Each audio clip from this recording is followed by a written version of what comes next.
आज हम लोग बात करते हैं फ़िनॉल का। तो मेरा पहला काम है कि फ़िनॉल है क्या, और फ़िनॉल पर बात करते हुए हम बात करेंगे कि फ़िनॉल का प्रिपरेशन कैसे किया जा सकता है। तो यहाँ पर गौर कीजिए कि आप सब के सब अल्कोहल का प्रिपरेशन पढ़ चुके हैं। अब अल्कोहल के प्रिपरेशन में हम लोग पढ़े हुए थे कि ये अल्कोहल था, और जब हम किसी एराइल ग्रुप के साथ अल्कोहल को जोड़ रहे हैं तो ये फॉर्म क्या कह रहा है, फ़िनॉल कहलाता है। फ़िनॉल को हम कार्बोलिक एसिड भी बोलते हैं, मतलब इसका नाम क्या है, कार्बोलिक एसिड। अब अगर हम गौर करें फ़िनॉल का, तो सबसे पहले अगर आप प्रिपरेशन की तरफ गौर कीजिएगा तो फ़िनॉल के प्रिपरेशन में एक बात याद रखिएगा कि सबसे पहले फ़िनॉल का प्रिपरेशन जो किया गया यानी कि ऑप्टेन किया गया था वो कोलतार से किया गया था। कोलतार समझते हैं, जिसको सामान्य भाषा में हम हिंदी में अलकतरा बोलते हैं। रोड बनाने में आप लोग सब देखे होंगे कि इसका यूज़ किया जाता है। तो सबसे पहले 19वीं सेंचुरी में, 19वीं शताब्दी के शुरुआत में इसका यूज़ किया गया, और ये ऑप्टेन किया गया कोलतार से। एक बेस्ट प्रोडक्ट के रूप में फ़िनॉल निकाला गया था। फिर उसके बाद इसको देखा गया कि कैसे कैसे लेबोरेटरी में बनाया जाए। तो लेबोरेटरी बनाने के दौरान यानी कि लेबोरेटरी में बनाने के दौरान डिफरेंट मेथड है। कुछ मेथड का हम यहाँ पर यूज़ करते हैं, देखते हैं कि कैसे कैसे फ़िनॉल को बनाया जा सकता है। तो देखिए यहाँ पर हम लेबोरेटरी का बात करते हैं कि किस तरह लेबोरेटरी में आप फ़िनॉल को बना सकें। हम तो ये बात कर चुके हैं कि सबसे पहले फ़िनॉल यानी कि कार्बोलिक एसिड को सबसे पहले कोलटार से बनाया गया। लेकिन अब हम देखते हैं कि इसको लेबोरेटरी में आप आराम से कैसे बना सकें। तो पहला मेथड जो हम यहाँ पर ले रहे हैं वो है हेलो एरेंस। आप में से सब के सब हेलो एरेंस जानते होंगे। एरेंस ग्रुप के साथ हेलो में कोई भी ग्रुप लेते हैं, जनरली आप क्या लीजिएगा, आइदर आप क्लोरोबेंजीन या क्लोरोब्रोमीन लेते हैं। इसमें हम करते क्या है कि सबसे पहले हेलो एरेंस का रिएक्शन हम करेंगे सोडियम हाइड्रोक्साइड के साथ। टेम्परेचर भी फिक्स है और प्रेशर भी फिक्स है। इस फिक्स टेम्परेचर और प्रेशर में आप गौर कीजिए यहाँ पर कि सबसे पहले हम कर क्या रहे हैं, आप यहाँ पर एक हेलो एरेंस है, इस हेलो एरेंस का रिएक्शन किसके साथ करते हैं, सोडियम हाइड्रोक्साइड के साथ। जैसे सोडियम हाइड्रोक्साइड के साथ करेंगे, यहाँ पर जो प्रोडक्ट बनता है, तो आप गौर कीजिए कि यह हाइड्रोजन इस Cl के साथ रिएक्शन करके एसिड बाहर निकलता है। मतलब क्या बन जा रहा है यहाँ पर, एसिड बाहर, और ये बच क्या रहा है, सोडियम फिनॉक्साइड। तो ये जो कंपाउंड बना, इस कंपाउंड का नाम हम दे रहे हैं सोडियम फिनॉक्साइड।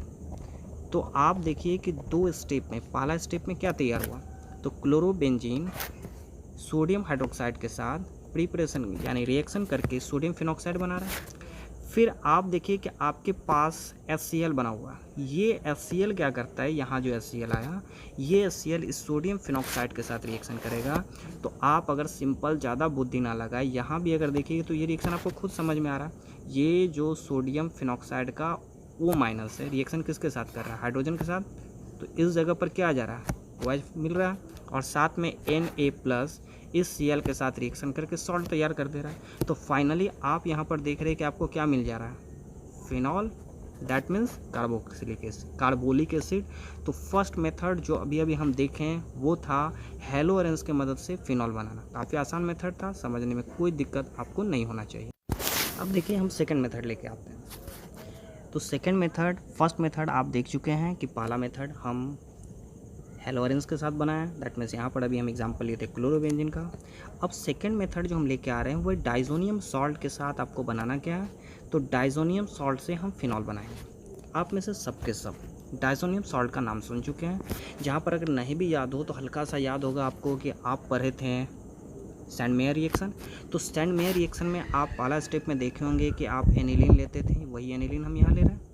इस एनिलीन को हम रिएक्शन किसके साथ कर रहे थे, NaNO2, that means sodium nitrate का HCl के साथ रिएक्शन कर रहे हैं। तो जब NaNO2 का HCl के साथ रिएक्शन करते थे तो जो कंपाउंड बनता था उसी का हम नाम दिए थे डाइजोनियम सॉल्ट। दैट मीन्स यहाँ पर जो बन रहा है बेंजीन डाइजोनियम सॉल्ट। तो ये क्या बन रहा है आपके पास है, बेंजीन डाइजोनियम सॉल्ट बना। अब इस बेंजीन डाइजोनियम सॉल्ट, यही आपके पास है बेंजीन डाइजोनियम सॉल्ट। अब ये बेंजीन डाइजोनियम सॉल्ट काम करते क्या है, तो गर्म पानी के साथ, देखिए आप यहाँ पर गौर कीजिए, लिखा हुआ है H2O और साथ में वार्म लिखा हुआ है। मतलब बॉयल नहीं करना है, स्टीम नहीं करना है, टेम्परेचर को हम मॉडरेट रखेंगे। तो कम टेम्परेचर रखते हुए जब इसको हम गर्म करते हैं तो ये डाइजोनियम सॉल्ट जो आपके पास दिख रहे हैं, ये डाइजोनियम सॉल्ट कन्वर्ट हो जाता है फिनॉल में। और आप डाइजोनियम सॉल्ट के रिएक्शन में देखे होंगे कि हर साथ क्या होता था, N2 यानी कि नाइट्रोजन बाहर, साथ में HCl। ये जो डाइजोनियम सॉल्ट का रिएक्शन है, ये रिएक्शन आप एमाइंस चैप्टर में पढ़िएगा, जहाँ पर आप देखिएगा कि डाइजोनियम सॉल्ट दो तरह का रिएक्शन ही शो करता है। एक बार रिएक्शन वो करता है जिसमें N2 को रिलीज़ करता है, दूसरे में रिएक्शन देखिएगा जहाँ पर N2 को अपने साथ कपल करता है, जिसको हम कपलिंग रिएक्शन भी बोलते हैं। तो वो बात की बात है, अभी केवल हमको इतना याद रखना है कि जब डाइज़ोनियम सॉल्ट को हम H2O के साथ यानी वार्म वाटर के साथ रिएक्शन करवाएं तो फिनॉल फाइनल प्रोडक्ट के रूप में मेरे पास आ गया। अब आया है मेरे पास में, आपके सामने नज़र आ रहा होगा, ये बना है। अभी हमको इतना से मतलब है। अब एक और तीसरा मेथड यानी कि थर्ड मेथड देखते हैं जिससे कि हम बना रहे हैं, नंबर 3 मेथड बाय विच हम फिनॉल को बनाने का कोशिश करते हैं और देखते हैं कि कैसे बने। तो देखिए तीसरा मेथड जो हम लेके आ रहे हैं वो तीसरा मेथड है आपके पास क्यूमीन का। तो सबसे पहले तो हम ये समझे कि ये क्यूमीन होता क्या है। तो आप गौर कीजिएगा कि क्यूमीन जो है, इस क्यूमीन को ही हम बोलते हैं आइसोप्रोपाइल बेंजीन। तो पहले आप इस क्यूमीन या आइसोप्रोपाइल बेंजीन को समझिए कि ये है क्या। आप में से आइसोप्रोपाइल, दैट मीन्स ये जो आइसोप्रोपाइल होगा ये इस फॉर्म में, तो इसी का नाम क्या हो जा रहा है, इसी को हम क्या बोल रहे हैं, या तो आप आइसोप्रोपाइल बेंजीन बोलो या क्यूमीन बोले। तो जनरली हम यूज़ करते हैं इसको क्यूमीन बोल के। तो करना क्या है कि इस क्यूमीन का रिएक्शन, मतलब आप क्यूमीन को करते क्या है, सबसे पहले ऑक्सीजन के साथ रिएक्शन किया जाता है, ठीक है। तो जैसे ऑक्सीजन के साथ रिएक्शन करेंगे तो क्यूमीन को ऑक्सीडाइज किया जाए एयर के प्रेजेंस में। जब ये ऑक्सीडाइज है तो एयर का प्रेजेंस होगा ही। तो पहला जो आपके पास प्रोडक्ट आएगा वो आएगा क्यूमीन हाइड्रो परऑक्साइड। कुछ आपको नज़र आया होगा परऑक्साइड नाम वर्ड, यानी कि ये जो आप देखें ये ऑक्सीडाइज करके बना क्या रहा है, तो हाइड्रो परऑक्साइड। थोड़ा यहाँ छोटा हो गया, इसको बड़ा कर दें। तो आप देखिए आपके पास सबसे पहला जो बन के आ रहा है वो क्यूमीन हाइड्रो परऑक्साइड का फॉर्मेशन हो रहा है। आपको पहले ही हम बता चुके हैं कि जहाँ पर भी, तो आप जानते हैं कि पर बॉन्ड यानी कि परऑक्साइड बॉन्ड आने का अर्थ ये है कि उस जगह पर मामला क्या बनेगा, तो ऑक्सीजन सिंगल बॉन्ड से जुड़ता है। ये हम आपको पहले बता चुके हैं। तो देखिए यहाँ जो प्रोडक्ट बन रहा है ये बन रहा है CH3C, जो अपने पोजीशन पर था आइसोप्रोपाइल बेंजीन CH3, ये O और H। तो आप देख रहे हैं कि इस जगह पर क्या आ रहा है, एक परऑक्साइड बॉन्ड आ रहा है। ये आपके पास यहाँ पर ऑक्सीजन और यहाँ पर ऑक्सीजन, दैट मीन्स यही क्या होता है, परऑक्साइड बॉन्ड होता है। और इसीलिए इस जगह पर जो कंपाउंड बना है इसका नाम हम क्या ले रहे हैं, क्यूमीन हाइड्रो परऑक्साइड। तो पहला जो स्टेप में बना वो बन रहा है क्यूमीन हाइड्रो परऑक्साइड। अब देखिए ये क्यूमीन हाइड्रो परऑक्साइड जो है ये सेकेंड स्टेप में एसिडिफाइड यानी कि हाइड्रोजन के साथ रिएक्शन करता है, एसिड के साथ रिएक्शन कर रहा है in the presence of water. तो जैसे ही यहाँ पर करेगा तो इसको फिनॉल बनाने के लिए हम क्या करते हैं, तो इस जगह पर डाइल्यूट एसिड के साथ इसका रिएक्शन करेंगे। तो आप देखिएगा कि डाइल्यूट एसिड के साथ अगर रिएक्शन होगा तो डाइल्यूट एसिड के साथ रिएक्शन के दौरान यहाँ आपको नज़र आने वाला है, तो आप देखिएगा अगर इस जगह पर डाइल्यूट एसिड के साथ रिएक्शन करेंगे तो देखिए एक कंपाउंड यहाँ पर CH3COCH3 का निकलने का चांस है, मतलब एसीटोन बाहर आ रहा है। तो हम यहाँ पर कर क्या रहे हैं, इस जगह पर ले रहे हैं H+, दैट मीन्स एसिड, और क्या ले रहे हैं, डाइल्यूट बात कर रहे हैं तो ले रहे हैं वाटर। तो जैसे ही डाइल्यूट एसिड के साथ रिएक्शन करेंगे देखिए ये पूरा का पूरा सेक्शन ये बाहर जा रहा है। तो ये क्या निकल रहा है, CH3COCH3, जिसको हम एसीटोन बोलते हैं। तो बाकी बच क्या रहा है आपके पास, ये फिनॉल बच रहा है। तो फिनॉल बच रहा है तो इस जगह देखिए फाइनल प्रोडक्ट के रूप में ये आया फिनॉल और साथ में CH3COCH3 का फॉर्मेशन हो गया, ठीक है। अब मेथड नंबर 4 पे हम बात करते हैं। तो मेथड नंबर 4 जो है ये हम बना रहे हैं बेंजीन सल्फोनिक एसिड की मदद से हमको फिनॉल बनाना है। तो बेंजीन सल्फोनिक एसिड, तो पहला काम है कि हम बेंजीन सल्फोनिक एसिड फॉर्म करते हैं। तो बेंजीन सल्फोनिक एसिड आप में से सब जानते होंगे कि ये जो है बेंजीन के ऊपर SO3H, यही क्या है, बेंजीन सल्फोनिक एसिड। तो एक मेथड तो आप लोग जानते हैं कि जब भी हम सल्फोनेशन करते हैं तो बेंजीन सल्फोनिक एसिड बनता हो, यानी कि बेंजीन में H2SO4 के साथ रिएक्शन। एक और मेथड है कि अगर आप बेंजीन का रिएक्शन ओलियम के साथ कर दो, ओलियम दैट मीन्स H2S2O7, ये भी H2SO4 प्लस SO3 का ही मिक्सर होता है, मतलब इसमें भी H2SO4 काफ़ी ज़्यादा कंसनट्रेशन है। तो जब इसी को हम क्या बोल रहे हैं, ओलियम। तो जब इसके साथ हम रिएक्शन करते हैं तो पहला प्रोडक्ट जो आपके पास आ रहा है वो आ रहा है SO3H, that means benzene sulphonic acid. तो हम बेंजीन सल्फोनिक एसिड बनाएं।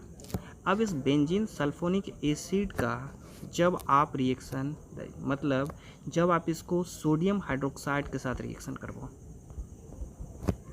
ये सोडियम हाइड्रोक्साइड लो और साथ में एसिड ले लो, यानी कि एसिड के प्रेजेंस में जब आप सोडियम हाइड्रोक्साइड का रिएक्शन करते हैं तो देखिए सबसे पहले इसमें भी सोडियम फिनॉक्साइड का फॉर्मेशन होगा और सोडियम फिनॉक्साइड फिर एसिड के साथ रिएक्शन करके फाइनली फिनॉल ही बनाता है। तो हम मैकेनिज्म में ना जाके डायरेक्ट आपको बताएं कि ये फाइनल प्रोडक्ट किसका बनता है, फिनॉल का। जिनको यहाँ पर प्रॉब्लम हो, डिटेल जानना हो, डिटेल क्लास में हमसे बात कर लेंगे कि किस तरह यहाँ बना। सिंपली आप केवल यहाँ 2 स्टेप याद रखो कि सबसे पहले बेंजीन का रिएक्शन हम बेंजीन मतलब ओलियम के साथ पहले करें, ओलियम के साथ करने से हम बना दिए बेंजीन सल्फोनिक एसिड, और benzene sulphonic acid sodium hydroxide के साथ रिएक्शन कराया, किसके साथ, in the presence of acid, तो फाइनल प्रोडक्ट अल्कोहल बना। अभी आप देखिए आप 4 मेथड पढ़ें। पहला मेथड जिसमें आप बात करें कि कैसे आप अल्कोहल बनाएंगे, तो उसमें आप देखे थे कि हेलो ऑरेंज के मदद से बनाएं। सेकंड मेथड में आप देखें कि क्यूमिन के साथ बनाएं। थर्ड मेथड में आपको नज़र आया कि डाइजोनियम सॉल्ट के साथ बनाएं, और अभी लास्ट वन मेथड।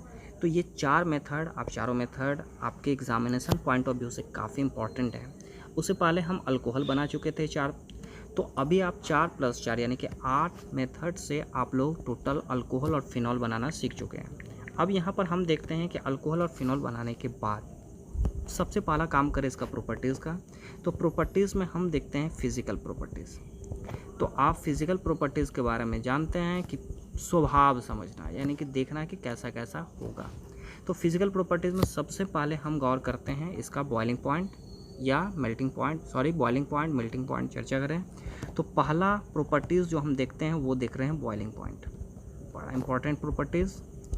तो बॉइलिंग पॉइंट जब अल्कोहल फिनॉल का देखिएगा तो सिंपली आप याद रखिएगा कि जैसे जैसे with increase in number of carbon, with increase in number of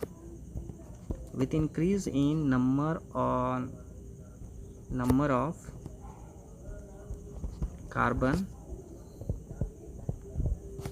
BP will be increase. मतलब जैसे जैसे कार्बन का संख्या बढ़ेगा, नंबर बढ़ेगा, बॉइलिंग पॉइंट बढ़ेगा।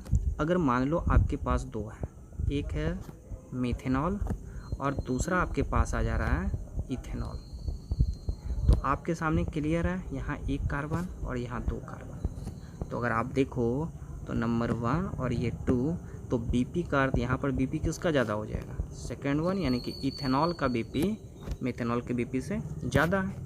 अब अगर आपके पास ऐसा केस आ जाए, मान लो आपके पास हम देते हैं कि 4 का 4 केस, यानी कि सब कार्बन एक जैसा हो जाए। जैसे मान लीजिए हम लिखते हैं कि ब्यूटेन के केस में ले लो, ब्यूटेनॉल के केस में तो ये CH3 CH2 एंड ऐसा केस अगर आता है। दूसरा अगर हम ले, मान लीजिए ये हम क्या दे रहे हैं, नॉर्मल। अगर इसी में हम बात करें कि चेन बढ़ाते चल जाए, जैसे आप लोग जानते हैं नॉर्मल, आइसो और नियो का केस में, तब क्या होगा, इसी पर हमको चर्चा करना है, लेकिन हम नेक्स्ट डे चर्चा करेंगे। आज कम बात करते हैं, नेक्स्ट डे हम टोटल का टोटल फिजिकल प्रॉपर्टीज़ और केमिकल प्रॉपर्टीज़ पर चर्चा कर लेंगे। तो नेक्स्ट डे हम लोग मिलेंगे, पूरा का पूरा केमिकल प्रॉपर्टीज़ भी चर्चा कर लेंगे और साथ में हम बात कर लेंगे फिजिकल प्रॉपर्टीज़ का भी। तो नेक्स्ट डे के लिए हम लोग वेट करते हैं, तब तक के लिए